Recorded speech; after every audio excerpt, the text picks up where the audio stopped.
I'm the Chair of Gender Studies. And this talk is being supported through both the department and also through our speaker series that we've had ongoing from last year throughout this year that has supported a number of Palestinian speakers coming through to the campus. So last year we were able to invite and host Rana Sharif, and we also supported and hosted Rafif Ziada and Adam Hanea, who are here with us in the spring, and we hope to be organizing further events in the coming spring with other speakers and people coming through. And before we begin tonight, I'd like to introduce my colleague, Dr. Christine C., who's a professor in the Gender Studies Department, who's been working closely with Salam to organize for tonight's event and art auction. So please.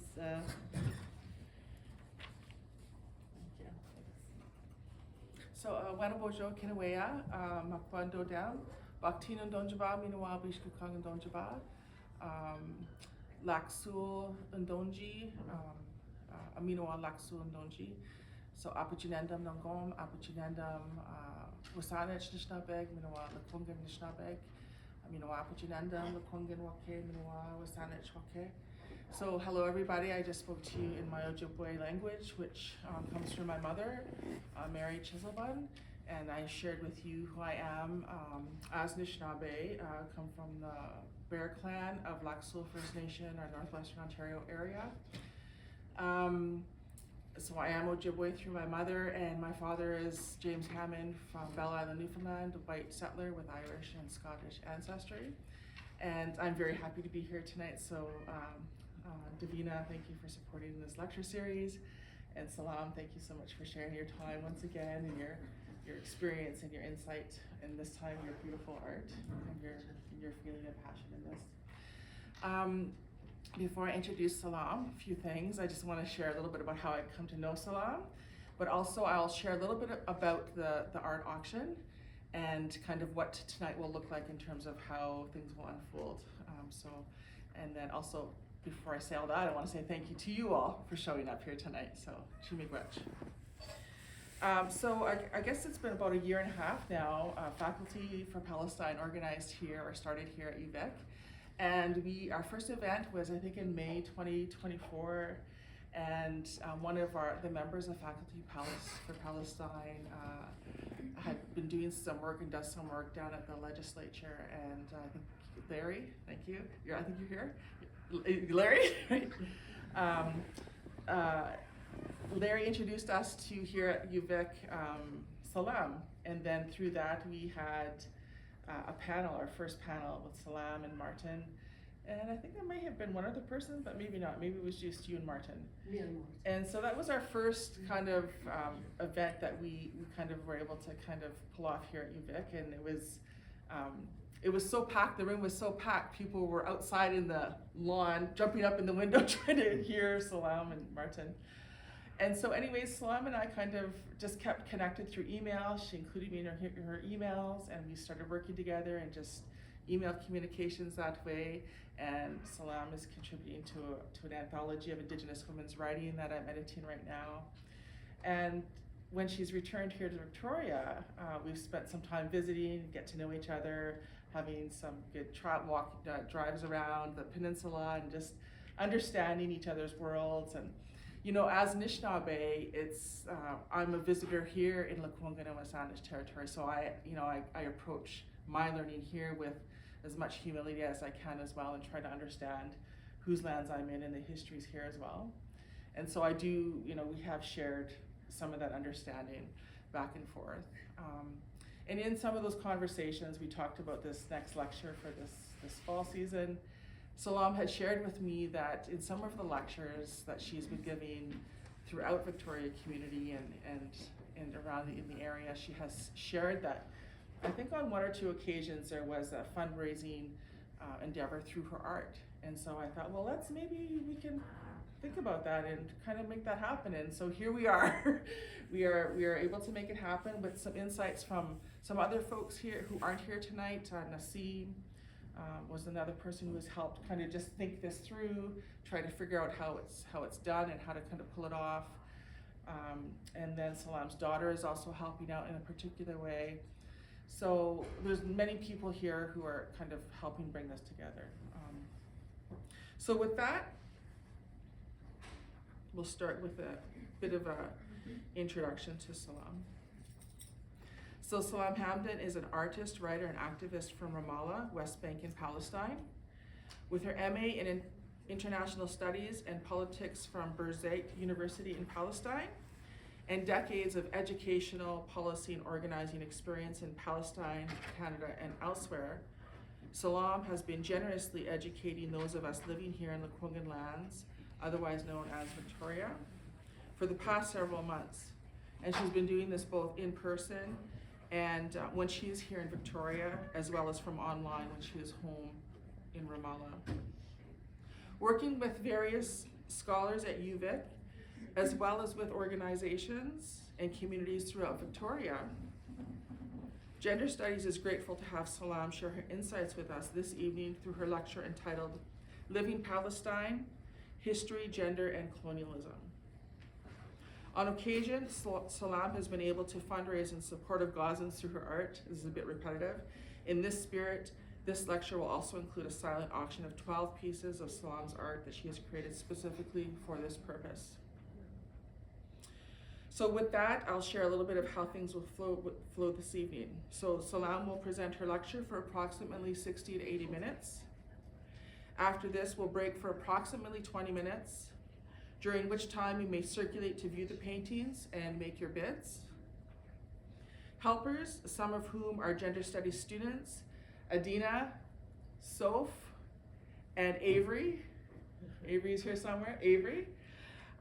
Will act as stewards for the paintings. If you have any questions, please do connect with them and they'll do their best to help, or myself, or Davina, or of course Salam.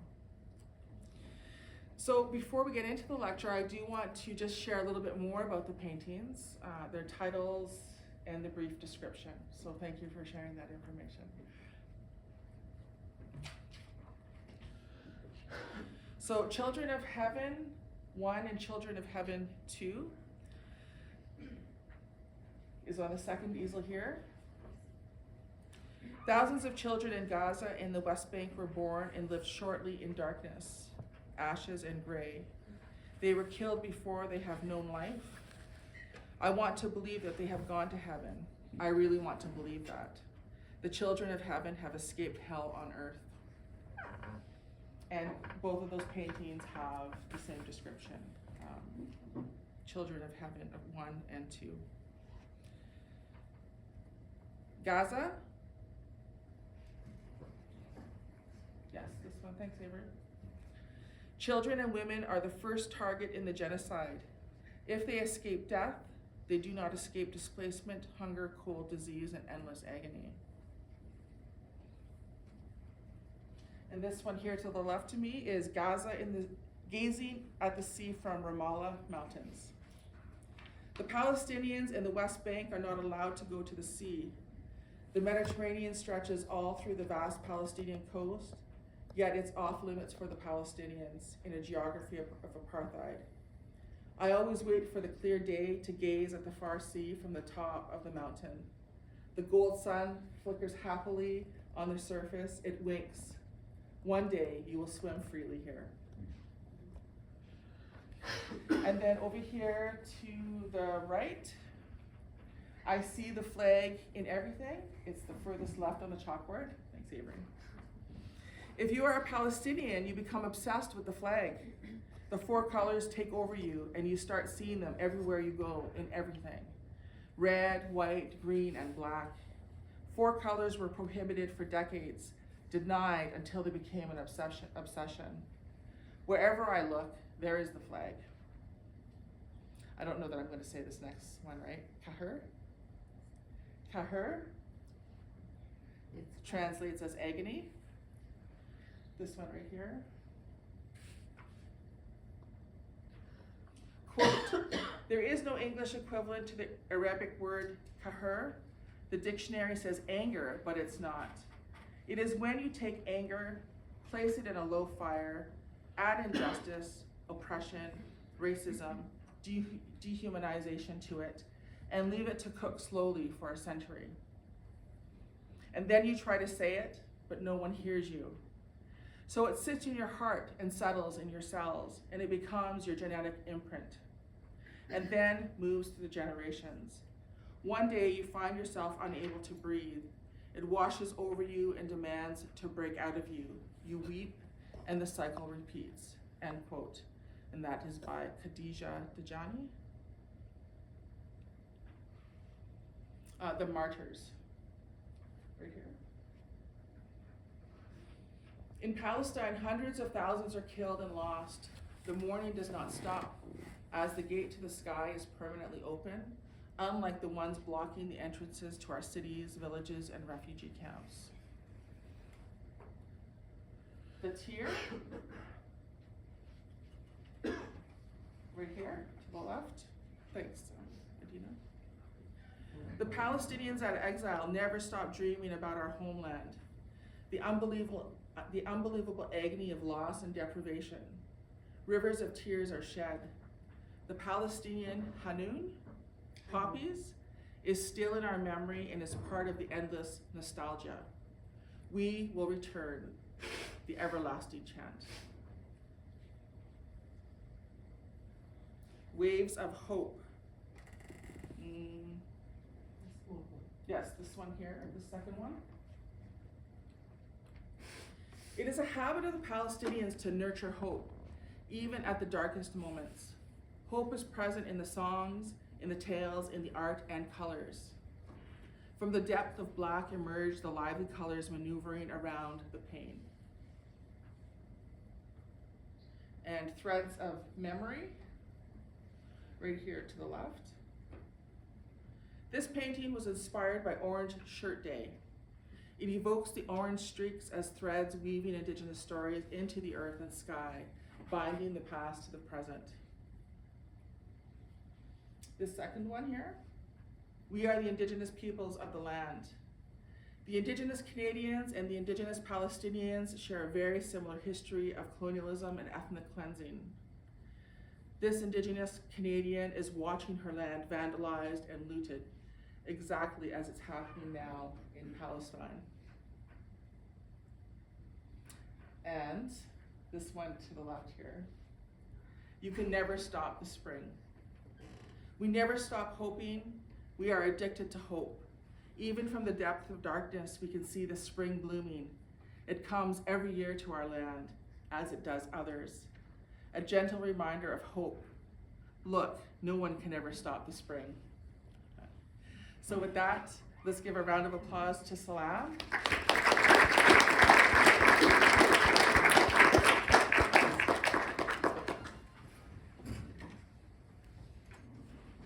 So let's get you set up here. I guess you can just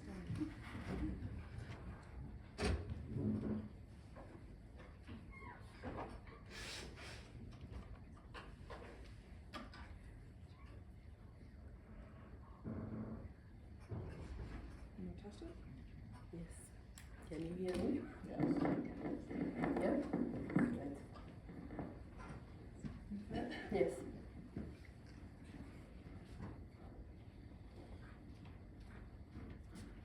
Yeah? Thank you very much, Davina, for providing this opportunity for me to speak about Palestine. Many thanks to you, my dear friend Christine, for this introduction and for also providing this important opportunity. Many thanks to you, all of you, for coming today. I really appreciate that you have put time on your agendas. And special thanks to my friends who keep coming to my talks. I hope it's not repetitive to you.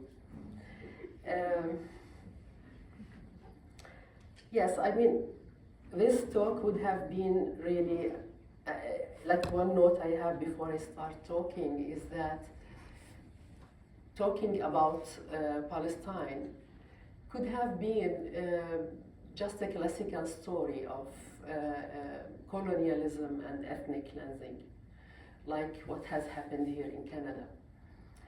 But the only difference from all these countries and from the previous experiences and current experiences of colonialism is that we happen to be the victims of the world claimed victims, which makes it really, really hard for us to try and defend ourselves and talk about our cause. We are always requested to justify our resistance. We are always requested I think we are the only colonized nation that has been ever requested to guarantee the safety of its oppressor. This is the case of the Palestinians, and this is what makes this cause really complicated. Otherwise, it's just a casual cause, the story of colonialism. So I am Salam Hamdan, and I am from the West Bank. I acknowledge and respect the Lekwungen peoples on whose territories I stand and visit today, and whose historical relationships with the land continues to this very day. I'm going to take you through a quick journey, historical journey, talk about the history of Palestine and show you some of our cities. And this journey will be intertwined with some stories of my past from my family, stories just to, to dehumanize the story for you a little bit, to humanize, the story. Excuse my broken English. So I was born in Jerusalem, one of the most ancient and magnificent cities in the world. And unfortunately, like millions of Palestinians living in the West Bank and Gaza, I'm not allowed to set a foot in Jerusalem because we live in a geography of apartheid and discrimination. And many places inside our country, today including in the West Bank, which is a purely Palestinian area, is off limit for the Palestinians. And I'm going to talk about Jerusalem later in my talk. I was raised in Bethlehem city, a very beautiful, peaceful town. And I want to show you the difference between Bethlehem in my memory from the past, on this side of the photo. This is Bethlehem in Christmas, and how Bethlehem looks nowadays, surrounded like every other Palestinian city and village and refugee camp by the separation wall, we call it the apartheid wall, and by numerous checkpoints, settlements, Israeli settlements, military compounds, which suffocates the city and turns it into a big prison. My origins come from Ramallah and where I live nowadays. And again, I wanted to show you on your right side, Ramallah, how Ramallah looked like before, how it is in my memories back in the 60s, 70s, 80s, early 90s. Beautiful houses with gardens and olive and orange groves. And Ramallah today, also suffocated by the wall and by unbelievable big number of checkpoints, settlements, military compounds. And Ramallah alone, Ramallah by itself, has 142 military gates surrounding it from all directions. So people in Ramallah didn't have any other choice but to tear down these beautiful ancient houses and go vertical. And nowadays we call it the forest of cement. I wanted to give you a very quick, brief historical overview, because basically the Zionist propaganda has been lobbying for decades that there has never been a Palestinian state. There's no such thing as a Palestinian state. There's no Palestinian nation, no Palestinian people. This is all invented. I think you still hear them on the media till the very day, narrating this story over and over.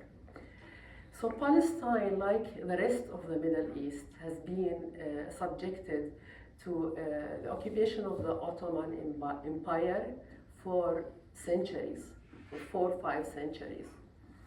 Never got the chance to become an independent state, way before the rise of independent states around the world. And during that time, the Jews have been also for centuries persecuted in Europe and hunted, discriminated against, suffering really systematic anti-Semitism. Although the terminology is wrong, because we all are also Semitic as Arabs. Anyhow, this is how they use it.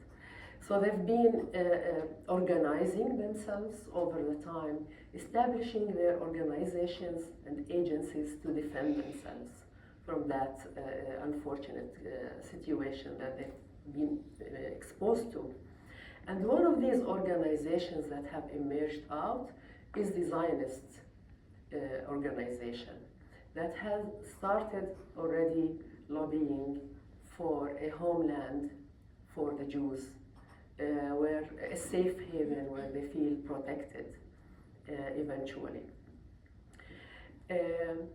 At that time, the First World War broke, and the Allies were able to partition the Ottoman Empire and, unfortunately, to reoccupy these areas, amongst themselves. And Palestine has fallen from the hands of the Ottomans into the hands of the so-called British Mandate. And these mandates, whether French or British in our area, call themselves mandates, that we are not the new occupiers, we're not an occupation, we're here to civilize you a little bit so you can be prepared in the future to have your independence and state. And at that time, the ex-prime minister, the current foreign minister in 1917, Arthur Balfour of Britain, wanted to collaborate with the Jews to help them in the First World War financially, and also that was also the idea of Britain at the time to propose a final solution for the Jews in Europe. It wasn't only Hitler, it was a European thing. So they have proposed Palestine, that happened to be under the British occupation, to the Jews to take it as their homeland. Something that we call in Palestine a promise from the one who does not own to the one who does not deserve.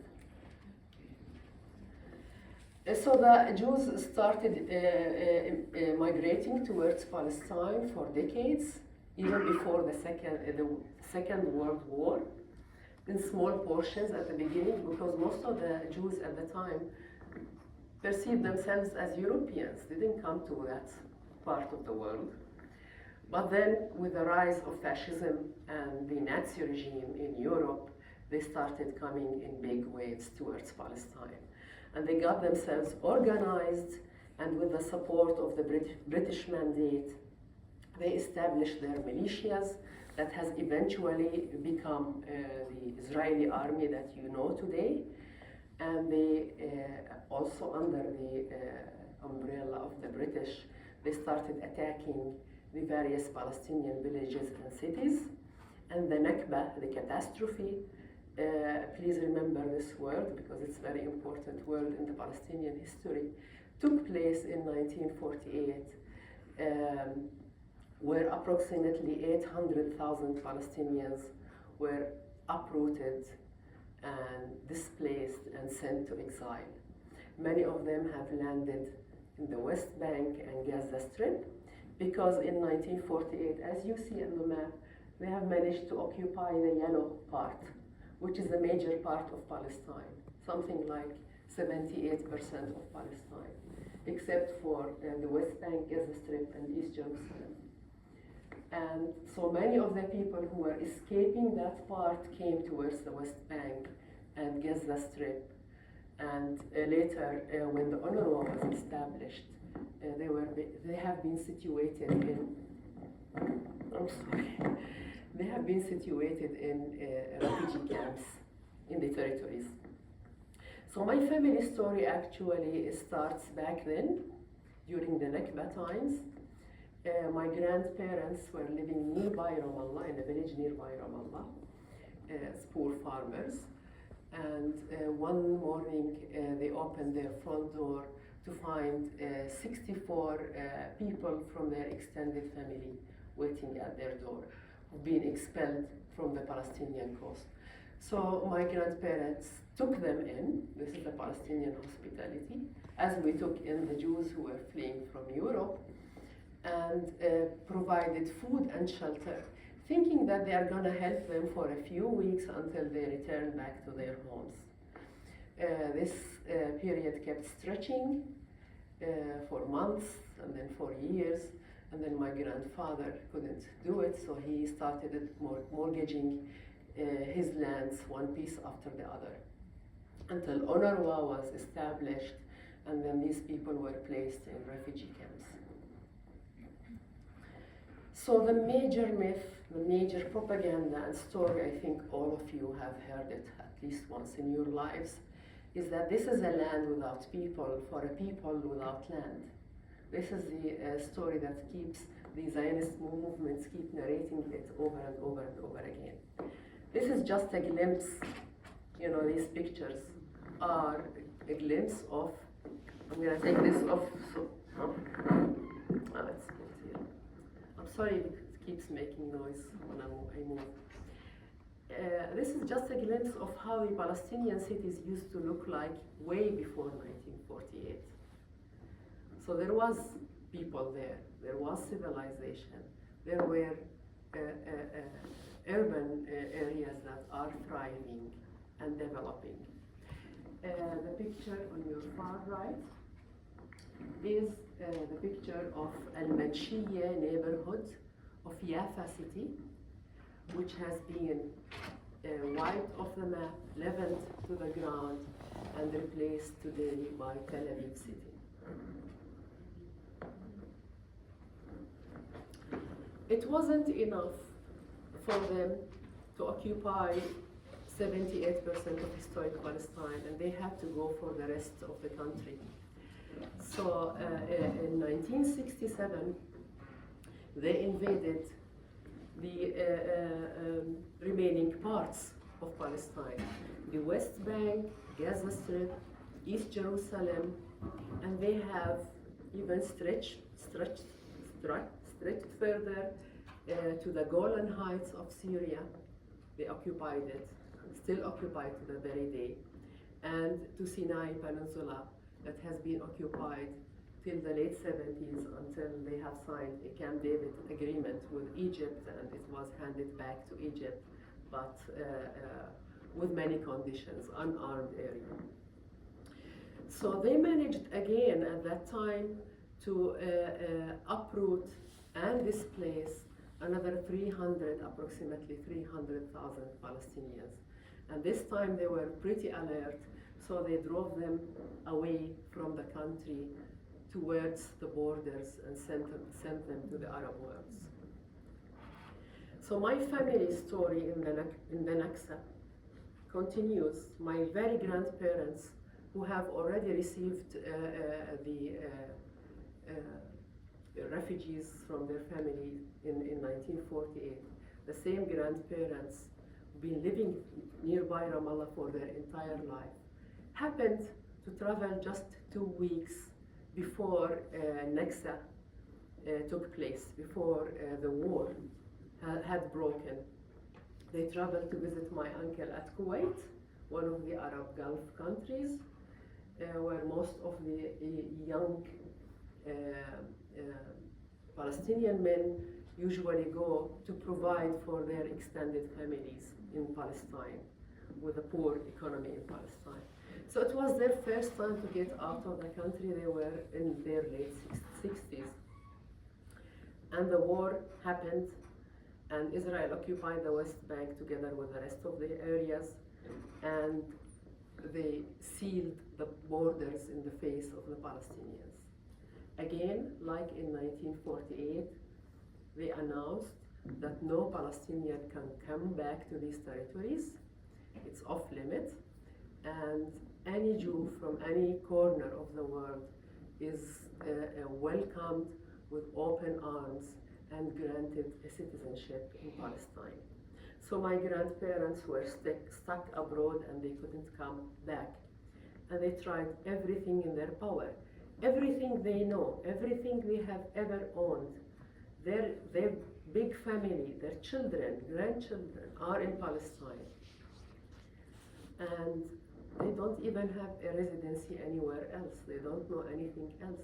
They tried their best through all the international agencies, the Red Cross, the UN, to get back home, and it was a complete, total no for them. So they eventually, after many months of trying and trying, they decided to take their chances and smuggle themselves together with another 25 people through the Jordanian Valley, see, from Jordan towards the West Bank, where they were spotted by an Israeli military troop and killed instantly. Till the very day, we don't know where they were killed. Their bodies were never retrieved.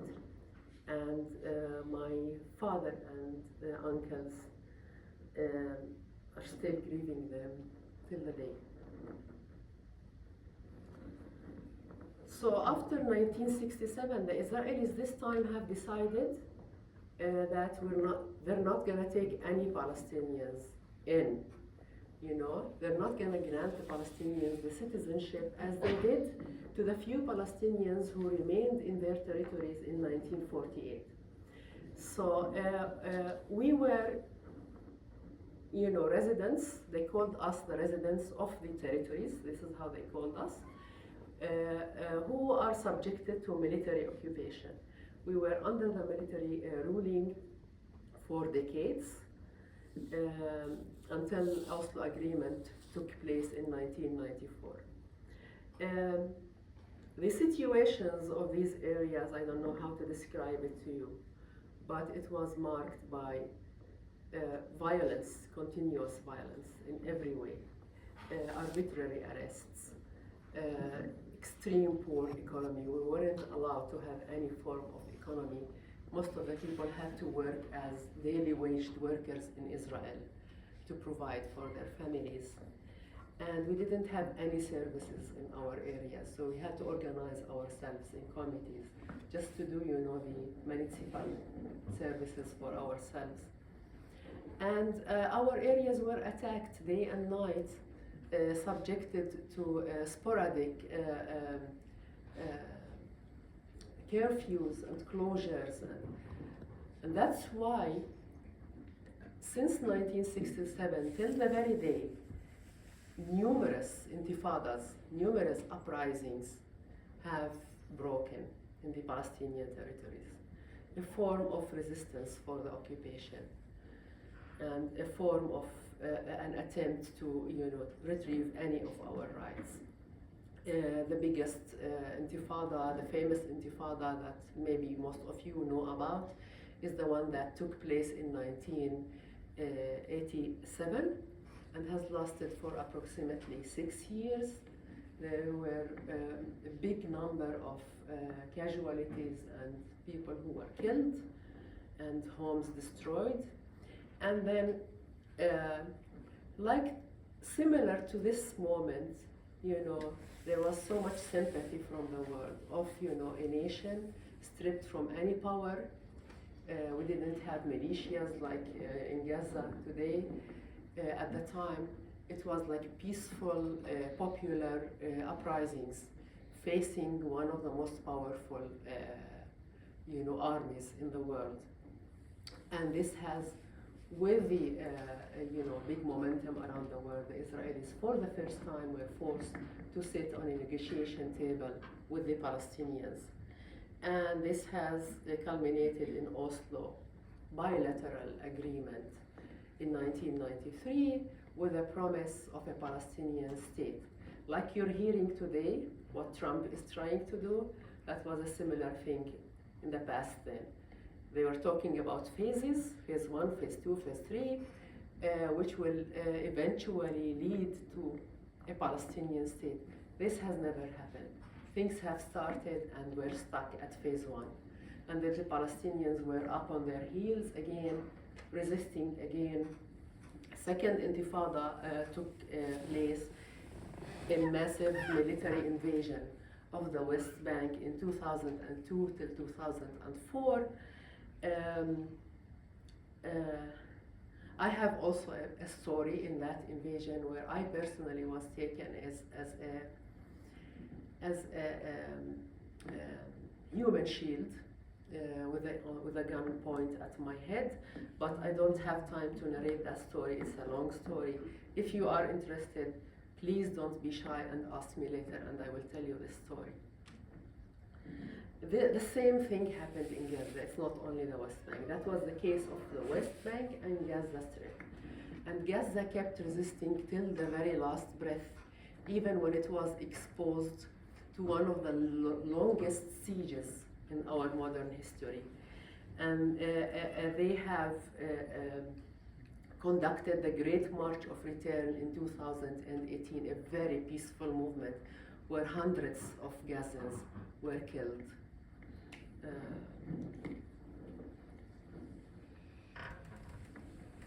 How did the life under the occupation in the West Bank look like? And this also is applicable to Gaza until 2006, when there was a complete separation between the two entities.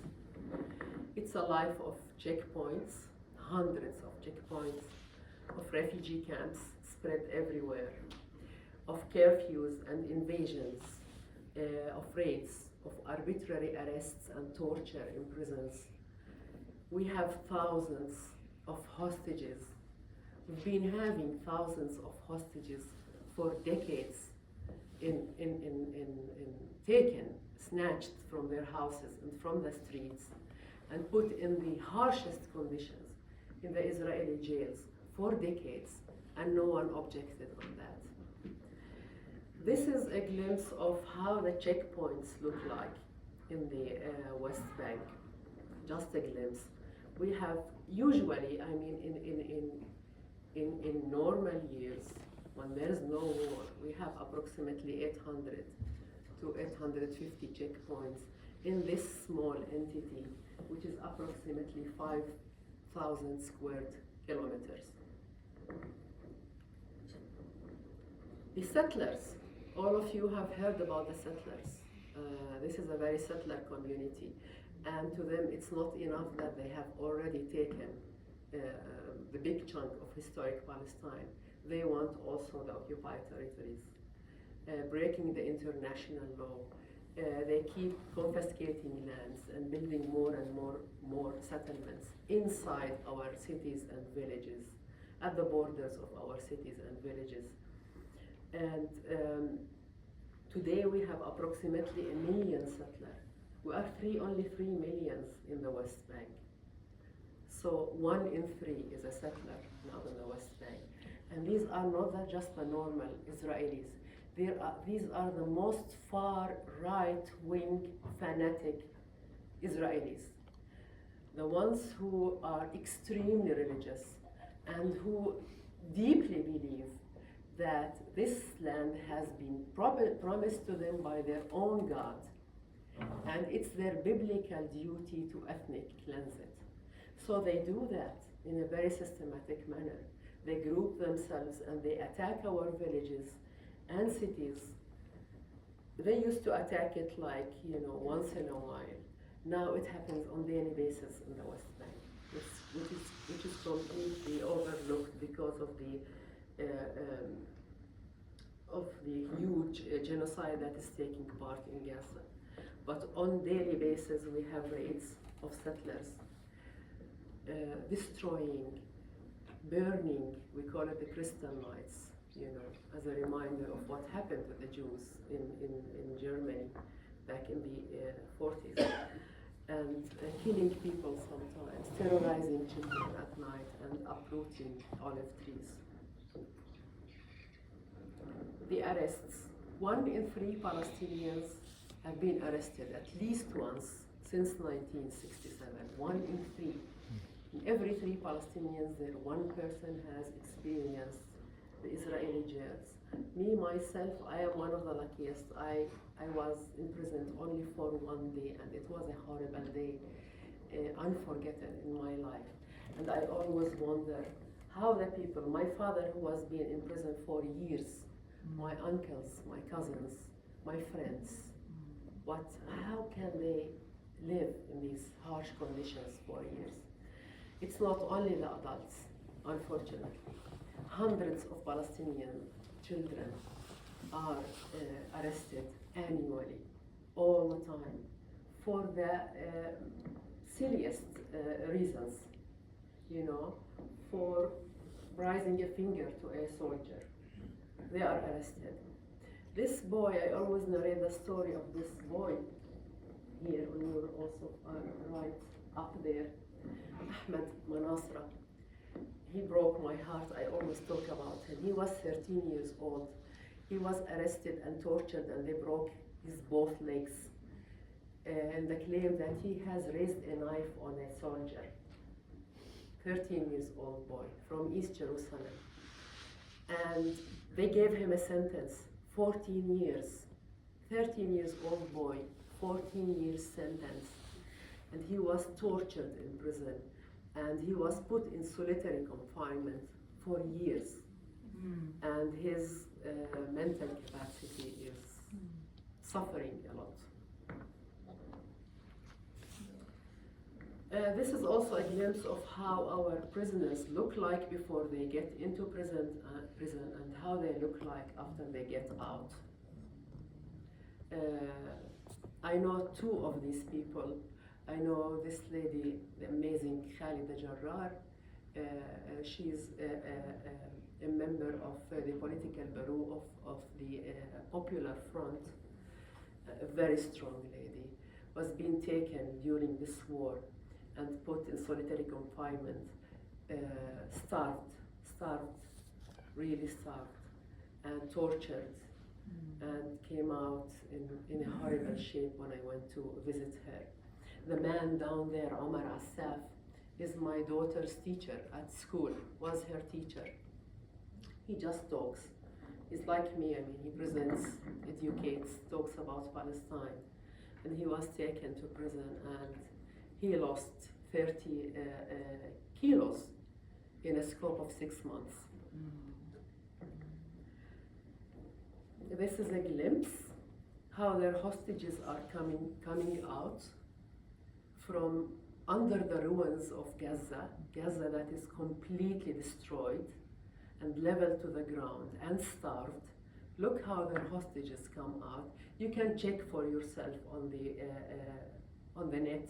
You will see many pictures of the Israeli hostages coming out in good health and even in good psychological health. And this is how our prisoners come out of prison. I want to tell you a little bit about Jerusalem. I didn't want to forget Jerusalem because usually we don't have time to talk about it in our talks. We focus on Gaza and the West Bank. But I want to tell you that Jerusalem has been completely separated from the Palestinian territories in 2002 after the Second Intifada and the invasion. And it became completely off limits for people like us from the territories. It's only 25 minutes away from Ramallah. 25 minutes away from Ramallah. And the vast majority of the people in the West Bank have never set a foot in Jerusalem, which is a very dear place to every Palestinian heart. The Palestinians living in East Jerusalem are not citizens. They are never granted citizenship in Israel, but residents who are not allowed to live anywhere. Have you ever heard of such thing? Have you ever heard of people who are not allowed to live anywhere else? Imagine you're living in Victoria. If you get out of Victoria, live somewhere else, you're never ever allowed to come back to Victoria. This is the situation of the Palestinians in East Jerusalem. They're not allowed to do anything in the city. They're not allowed to build, to construct, to renovate their houses, to fix their houses, unless with very, very, very, very special permits that are usually very, very hard to get. This is the methodology of the Israelis of pushing the Palestinians out of Jerusalem, my city of birth. So Gaza, I mean, they've been talking about Gaza since October the 7th, but what about Gaza in the past 19 years? Extreme, strict siege. No bird gets in or outside of Gaza. Most of the people of Gaza have never set a foot outside of Gaza. The vast majority of the people in the West Bank have never ever visited Gaza. We are separated by parts of Israel. It's only 2-hour drives in our cars from the West Bank to Gaza.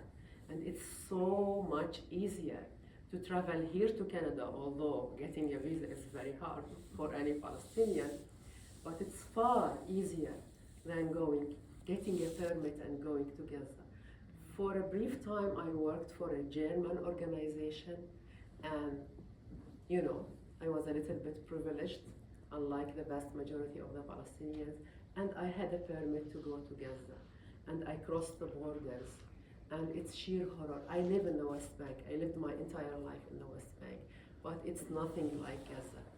Heavily dense with people, heavily inhabited with people, one of the most inhabited areas on the planet Earth. 300 square kilometers with over 2 million people. Half of them are children. Extreme poverty. 80% of the population dependent on UNRWA for their food. Consecutive wars. They are surrounded. The Israelis keep bragging day and night, but Gaza was free. Gaza was independent. We weren't in Gaza. Gaza has been sieged by land, by air, and by sea for decades. The fishermen cannot fish in the sea. They can only go 2 miles. If they cross 1 meter far beyond, they get killed. And extreme poverty and losses. Even the food that was allowed to Gaza before this war was counted per individual, the need of calories. This is how the food went into Gaza. So it was already a pressuring pot that was doomed to explode one day. And it did explode on October the 7th. And I personally believe, because I've been there, and I know how heavily guarded the borders in Gaza, I believe that the Israelis somehow they knew about what was planned, and somehow it was facilitated, because it was for them the perfect excuse in front of the world to wipe Gaza off the map, which was their eternal dream, and to conduct a genocide. It's not about the 200 hostages, because Netanyahu could have got them the very first month of this war. But they kept dragging because it was a chance for them to ethnically cleanse Gaza, empty it from its inhabitants, whether by killing them or by transferring them. 200, this is the reports of the Israelis, 200,000 tons of explosives, of bombs, have been dropped on Gaza, on this little space. It is equivalent to 13 atomic bombs. Just try to imagine that. It is approximately 200 kilos of explosives per person in Gaza. Thousands, hundreds of thousands of people are killed and injured and maimed for the rest of their lives. The records now went up to 67,000 martyrs. But the Israelis themselves acknowledge that it's far much more. There are tens of thousands of people who are missing under the rubble. One figure, 50,000 children are either killed or maimed for life, amputated without anesthesia. 50,000 children. To understand this figure, 50,000 children out of 2 million people, try to make the math in comparison to the numbers of your population. It will come out like millions of children. Just try to understand this figure. 270 journalists. Journalists and the medical teams are the major targets of the Israelis. You have to be really brave to be either one in Palestine. Even in the West Bank, they are always the first target of the Israelis. To them, this is how they believe that the stories do not come out, and how the people who get injured do not get any help. I'm not going to talk about the starvation, the thirst. I'm on daily contact with my friends in Gaza. The starvation, the famine is very real. And people sleep in their tents dreaming about food. And they have established this infamous American Aid Center where you literally risk your life to go get a sack of flour.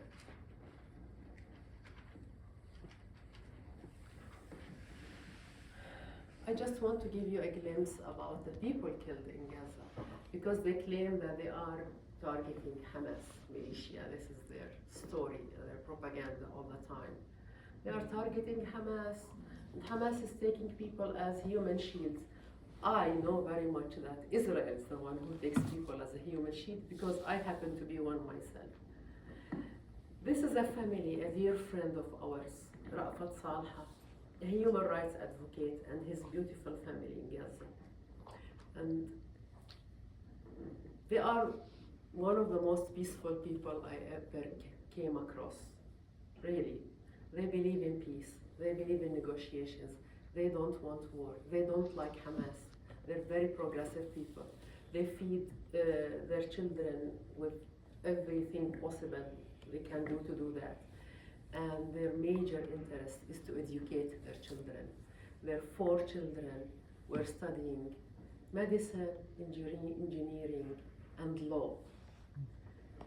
And one day, just a bomb dropped on their house, and all of them vanished from the earth.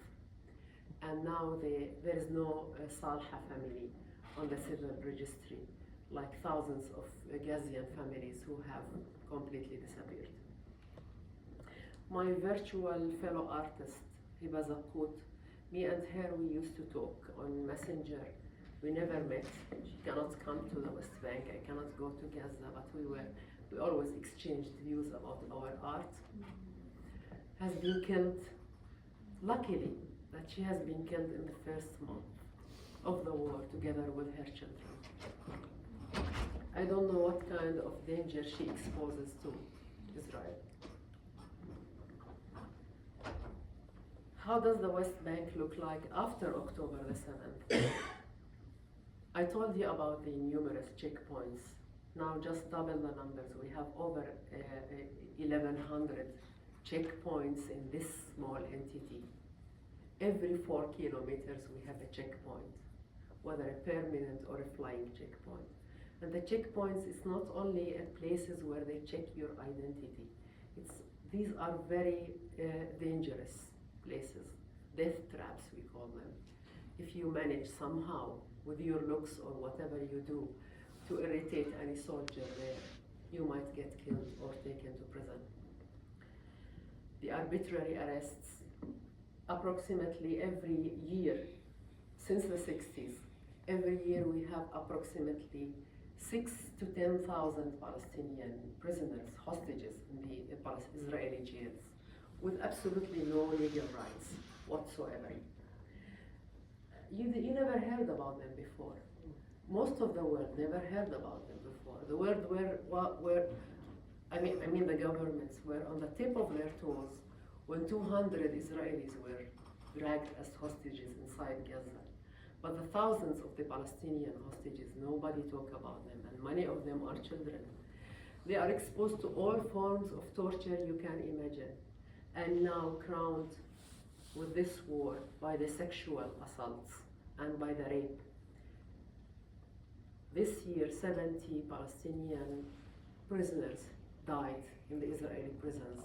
Some of them died because of the violent rape. They raped them with sticks or with iron rods. And some of them died because of the malnutrition and the diseases. Even the people who have cancer do not get treated in these jails. The refugees are attacked continuously in the West Bank. It's a major target for the Israelis. The refugees present a prominent danger to the Israelis because the refugees talk about their right of return, their dream of return.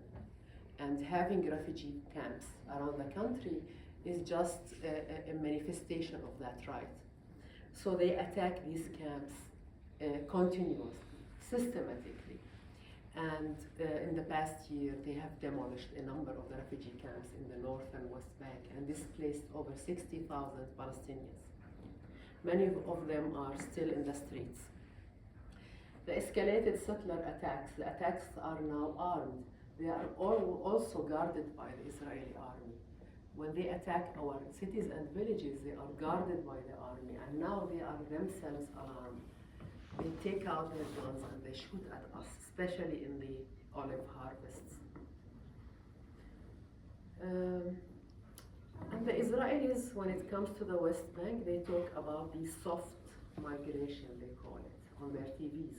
They speak about it on their TVs. It's out in the open. We want all these Palestinians out. We want this as a pure Jewish country, full supremacy for the Israelis. So the people in Gaza have to be finished somehow, and people on the West Bank, because we still don't have the perfect excuse to kill them all at once, we're gonna drive them back. We're gonna make the life unbearable for them, where they would choose to live. And this is actually a fact that it's happening. Do you see this billboard? No future for you in Palestine. I managed to take this picture while traveling at night between Ramallah and Nablus city. And these huge billboards are placed all over the West Bank, demanding the Palestinians to leave. And they put, I'm sorry, it's not very clear here because it's taken at night, but if it's clear, you would see a picture of the genocide in Gaza. And they write on it, this is your future if you remain here. So what does the Israelis want eventually? Smotrich, a far right-wing fanatic settler politician who's currently the Minister of Finance, has laid a plan. And the media, the Western media, your mainstream media, is trying to make it look like, you know, there are a bunch of fanatic ministers in this government together with Netanyahu, who is extreme right-wing, but Israel is not like that, right? He laid a plan which was embraced by the vast majority of the political parties in Israel and by the Israeli Knesset. He said there is never going to be a Palestinian state. Netanyahu repeats that over and over again. Not any form of authority, even the Palestinian authority is going to be removed. All historic Palestine, from the river to the sea, is going to be pure Jewish and only Jewish. And there are going to be three categories of Palestinians: the dead, anyone who dares to resist in any way, even by speaking; the migrants, the people who will refuse to submit to the Jewish supremacy and to accept themselves as inferior and subhumans. He actually says that. The obedient, the people who will submit to this supremacy and will agree to live as, servants for the Israeli regime. And now I want to move from there. This is was an introduction to try to explain to you, to talk a little bit gender, because I'm invited by this distinguished gender department. But to make it, to help you understand the realities of the gender issues in Palestine with this history and current situations. So the gender discourse in Palestine remains very much focused on women. It's not that developed yet to approach different social dynamics, the social stereotyped gender roles, and hardly anything about gender on the spectrum. The historical context of gender in Palestine, it has started a century ago by philanthropic organizations, women organizations, those rich women who have these philanthropies who would fundraise to educate Palestinian women.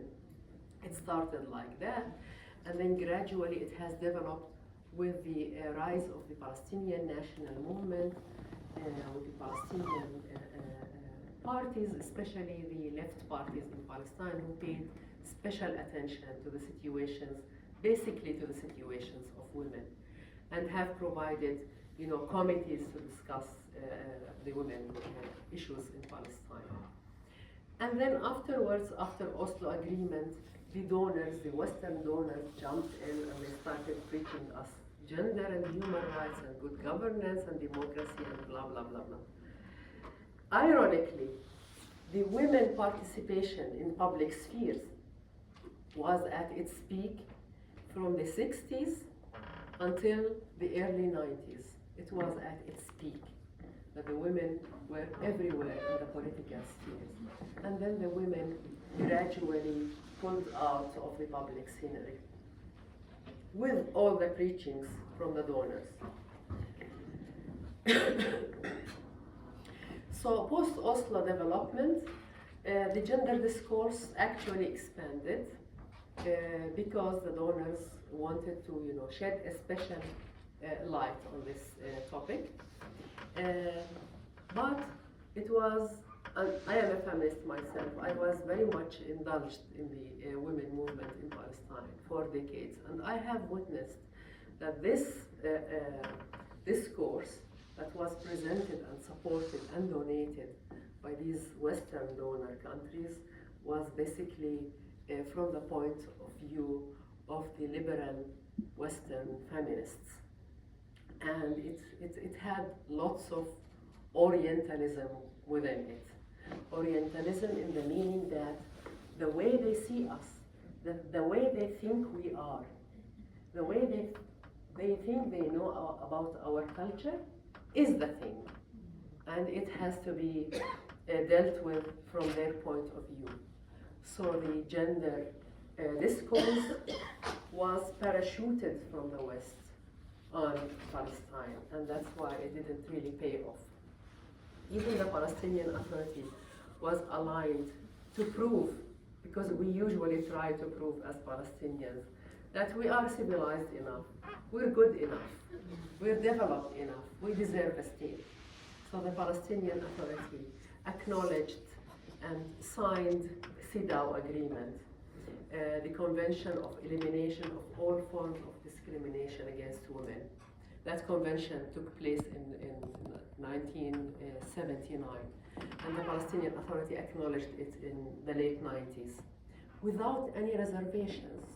Believe it or not, the Israelis did not sign this agreement because it talks about also the rights of the indigenous people and women. The contradictions in the international influence. The Western powers promoted gender and human rights and democracy and good governance on one hand, and they have backed indirectly and from under the table the rising religious fundamentalism. You've seen Al-Qaeda, Taliban, etc., they have created these people who have nothing to do with Islam. And they also kept silent when it came to the occupation. So it was like a double standards. You're preaching the patriarchal culture, the oppressive Arab men, but they don't talk about the oppressive occupation, the source of all pains.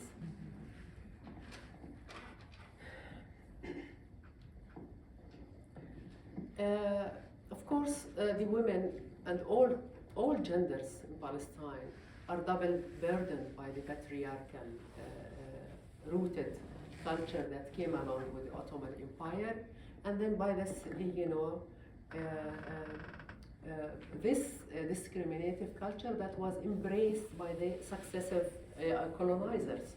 They tried to promote it and to encourage it, to keep the communities suppressed. How do you talk development under occupation? I worked in this field for many, many years, and it's actually very, very, very ironic.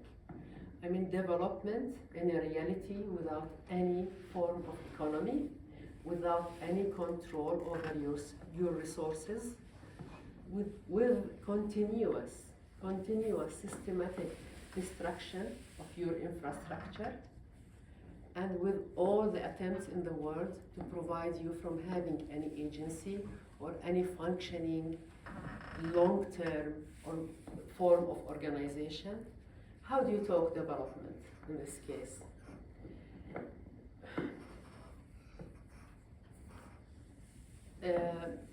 Unfortunately, the women and human rights organizations, NGOs in Palestine, lose credibility because they are associated to the society with the Western powers, with the Western feminist agendas. And they talk about the culture all the time, as if the culture is completely distracted from everything else. No talks about the economy, no talks about politics, occupation. This is not part of their interest. There is no holistic approach there, and no grounding for the gender discourse and localizing it to fit the Palestinian conditions.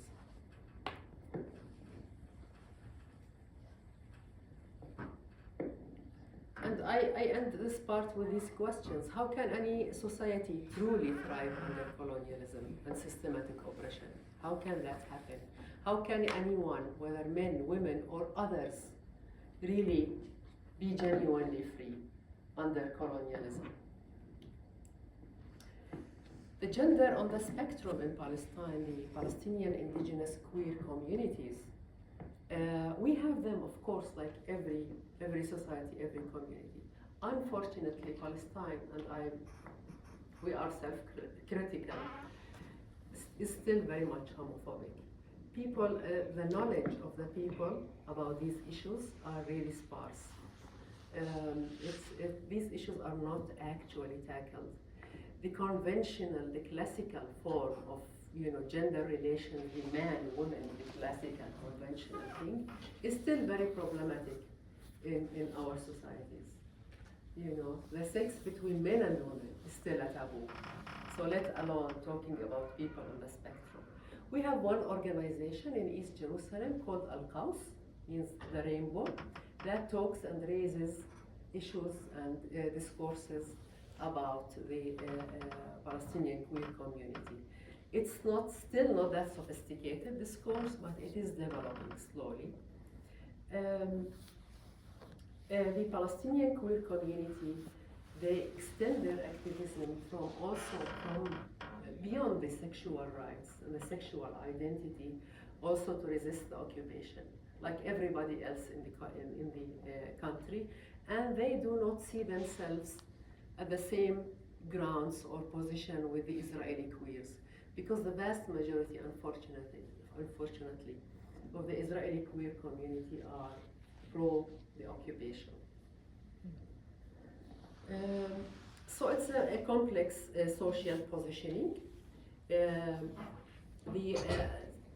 put it in short for you, the indigenous queer in Palestine are neither openly embraced by the community, they're not, but they are not directly persecuted. They get harassed, of course, they get bullied, but they're not directly persecuted.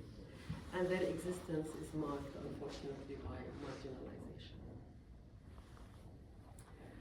I'm sorry for talking so long, but there are like keynotes I really would like you to take with you. I wish if you take with you.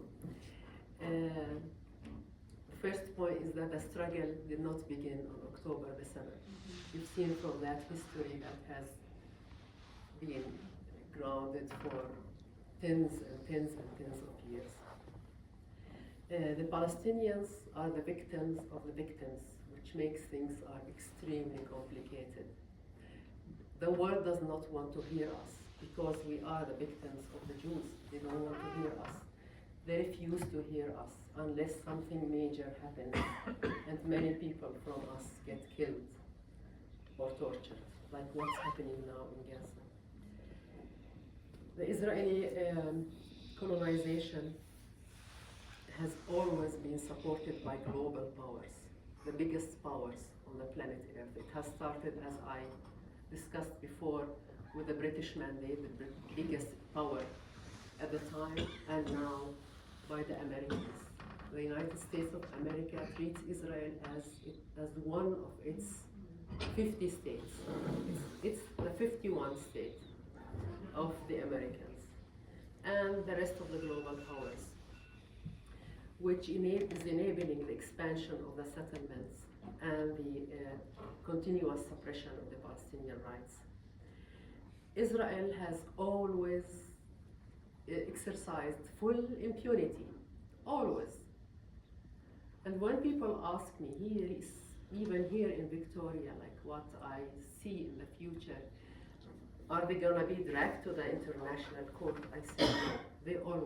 They know that they are very immune. And they are always supported no matter what they do. And them knowing this fact makes them extremely brutal and fascist because they know that they can get away with everything they do. The so-called peace deals, the ones in the past, the ones that are happening right now, have often served as a veneer, masking ongoing ethnic cleansing, land appropriation, and the erasure of the Palestinian identity. And finally, we very much depend on solidarity from the free people around the world, people like yourselves. It's very, very, very essential for the Palestinian cause. It's very essential for us to survive in our land because we resist, we steadfast, and we are deeply rooted in our land. But we have we don't have enough power to stand up for the global world powers. And we depend on people like you. And your governments are complicit in this situation. Your taxes are supporting the Israeli apartheid regime. So please support the BDS campaign. Please demand an arms embargo. I know many of you are working day and night to do that. And please amplify the Palestinian voices. And I would like to close with this particular photo, me and my father in one of our olive harvests, picking one of our precious olive trees. We are rooted in hope. We are addicted to hope, as I say in my art here. And we stand firm on our land with your support. Thank you very much.